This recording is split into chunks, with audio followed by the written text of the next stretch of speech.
All right, buckle up, tech investors. Today, we're diving deep into the Palantir phenomenon. Joe Lonsdale, the co-founder, is talking about the stock's massive run. But is it all sunshine and rainbows? Or are there storm clouds brewing on the horizon? I mean, seriously, is this growth sustainable? Or just another tech bubble ready to burst? Think dot-com boom, but with even bigger implications for national security. This isn't just about making money. It's about the future of warfare and data. Let's get into it. Lonsdale's not just some guy sitting behind a desk. He's a powerhouse. His words move markets. He's out there giving interviews, doing podcasts, actively shaping Palantir's image as a leader in data analytics, especially in the defense sector. This isn't just PR. It's strategic.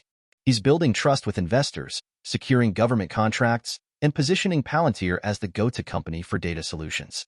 It's like watching a chess master play 10 games at once. The direct impact? Increased stock valuation and a boosted reputation. But hold on, there's more to this story than meets the eye. And it gets even more interesting. Lonsdale also mentions Anduril, a defense tech company, and its recent funding round. Plus, he represents 8VC, a venture capital firm. This interconnectedness is key.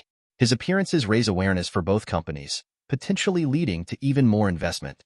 It's a ripple effect, a butterfly flapping its wings and potentially creating a hurricane in the defense tech landscape. This is about building an ecosystem, a network of companies working together to dominate the sector. Are you starting to see the bigger picture here? Now, let's talk about the second-order effects, the consequences that ripple outwards. Palantir's success is putting immense pressure on its competitors. These companies are scrambling to innovate, to improve their offerings, especially in the government and defense sectors. It's like a tech arms race, and the stakes are incredibly high. Think Lockheed Martin, Raytheon, all these giants. They're feeling the heat. This competition is good for innovation, but it also means more investment in potentially dangerous technologies. Are we ready for that? Lonsdale's visibility and his relentless advocacy for defense technology are encouraging further investment in startups and established companies in this sector. Investors see the potential for huge returns, and they're pouring money into these companies. This is a double-edged sword. On one hand, it fuels innovation. On the other, it could lead to an overinvestment in technology that could destabilize global security. It's a high-stakes gamble, and we're all on the table.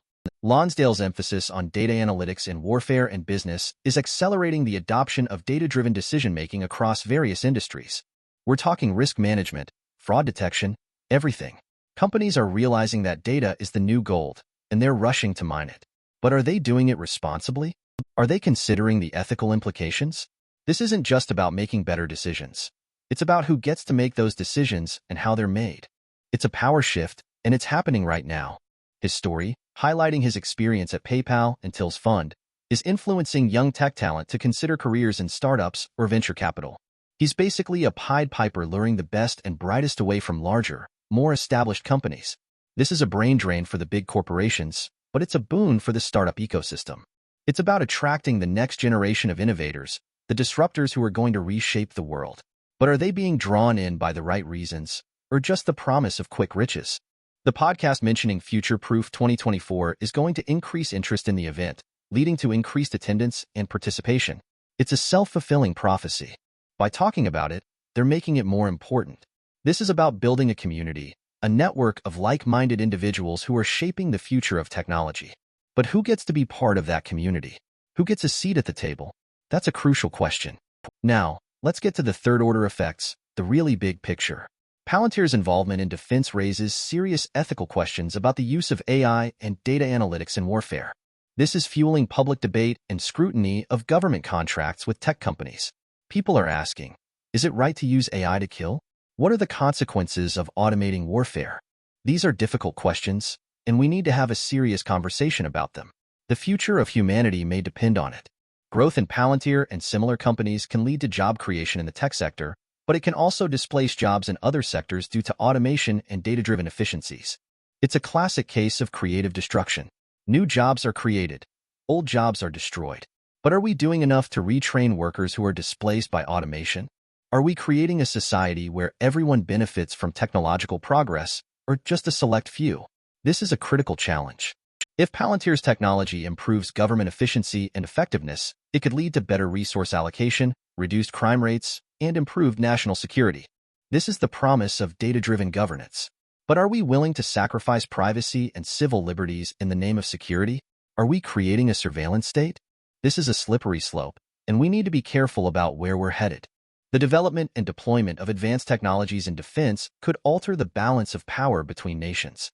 It could lead to increased tensions or new alliances.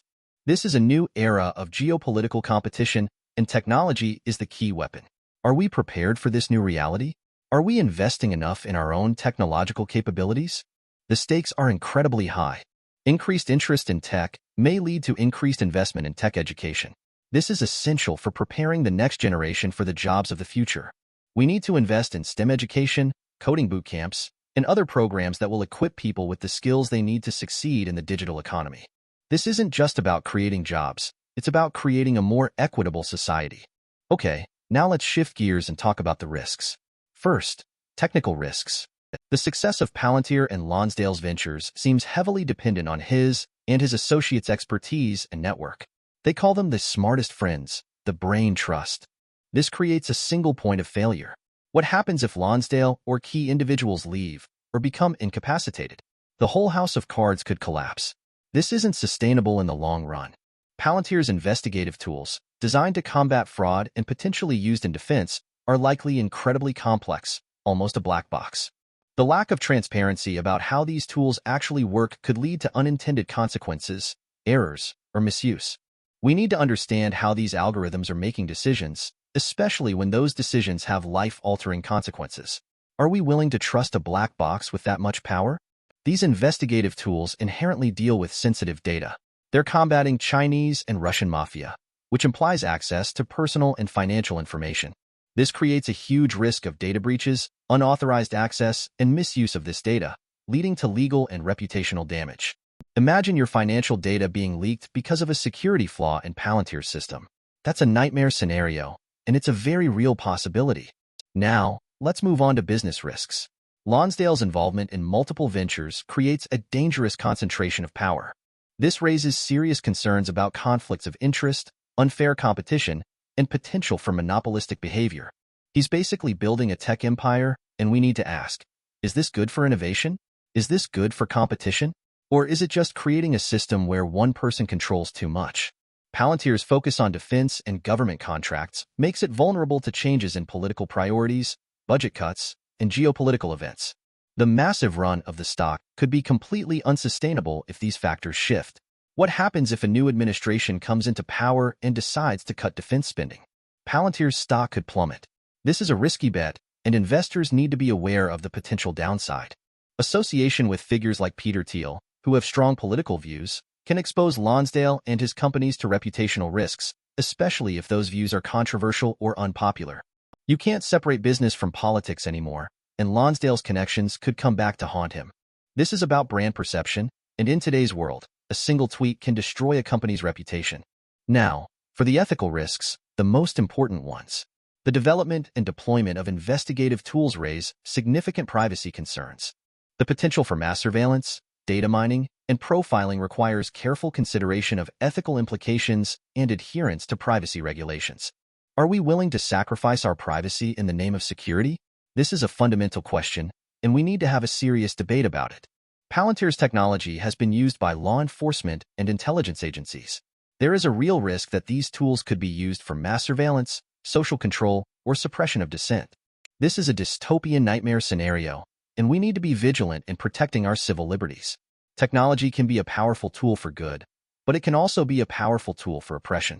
Involvement in the defense industry raises ethical questions about the impact of technology on warfare and geopolitical stability.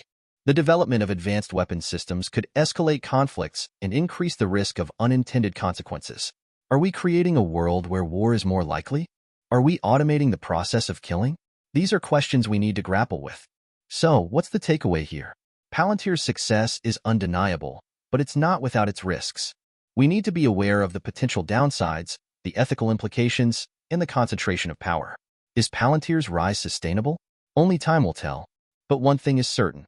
We need to have a serious conversation about the future of AI, the future of warfare, and the future of privacy. The stakes are too high to ignore. What do you think? Let me know in the comments below. And don't forget to subscribe for more in-depth analysis of the tech world.